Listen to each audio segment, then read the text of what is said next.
Perhaps the most tedious aspect of modernity is its childish and rather sad preoccupation with sexual libertinage.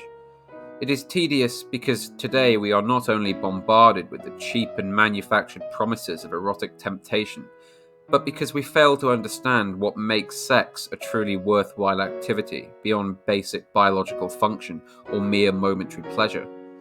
Like most other things, it has been erroneously moved out of its proper place in the hierarchy, and now sits immodestly atop a confused heap where concepts such as sensuality and beauty lie trampled and ignored below. Of course, all sex is enjoyable up to the point of it temporarily alleviating the lust that caused it, but sex is only a fulfilling activity when it is taken with an appropriate amount of sensuality. It would be, I think, wrong to try to pin this sensuality down in so many words, but any feeling person will surely agree that the easy sex of the brothel is a different concept altogether to sex with the love of one's life. The former soothes an appetite, but the latter comes close to expressing a genuine presence of the living divine. Access to sexual imagery of all varieties is never more than a curious internet search away, and sex is easier to come by than it has been for many centuries in the West. But we cannot say that men or women are any happier by this arrangement. Indeed, men are increasingly lost and women increasingly unfulfilled.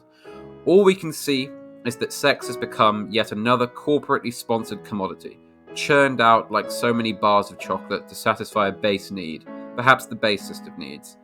In past ages and cultures, the familial regulation of sex signaled the presence of a definite civilization, that we had raised ourselves from the level of creatures rutting in the mud to a body that respected something more important than the innate urge to copulate.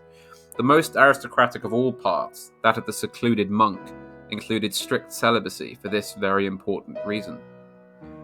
But neither should we turn to the sexual straitjacketing of the 19th century as a praiseworthy alternative to the current order.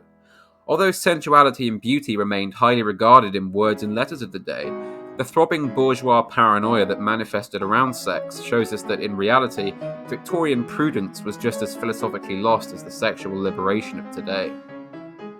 Because the bourgeois ruler could not elevate the masses to a level capable of educated sentiment, he elected to lower the bourgeois standard to that of the masses. As such, the only remaining sanctums of sensual sexuality are found in the arts of past ages. Goya's nude Macha expresses an almost perfect balance of sensuousness and eroticism. As such, the painting is a reaffirmation of one's faith in the richness of spiritual existence. With the right pair of eyes, she tells us how to marry such richness with the exhaustive mediocrity of reality, in and out of the bedroom. For some time, basic sex has been a passé thing among the fashionable classes.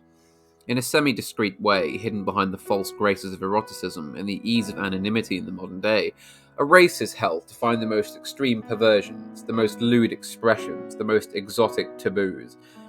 And what, after all, is dug up? Tedium, banality, and alienation. Very soon, not even the pathetic slapping together of the mutilated, gender-decrying lesbian and the overstimulated sodomite will alleviate our boredom with it all. An ocean of female flesh and male musk will not plug the gap.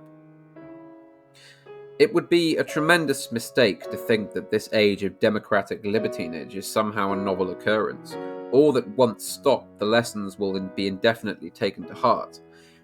Any scholar of human history can see that such times occur quite frequently, but that they are brought down either because people found the new doctrinaire pastime outside of easy sex, or because militant elements successfully imposed a more regulated moral code. As a final note, I will add that the enabling element in an age such as ours is not the much vaunted death of God, but the completely ignored death of Satan.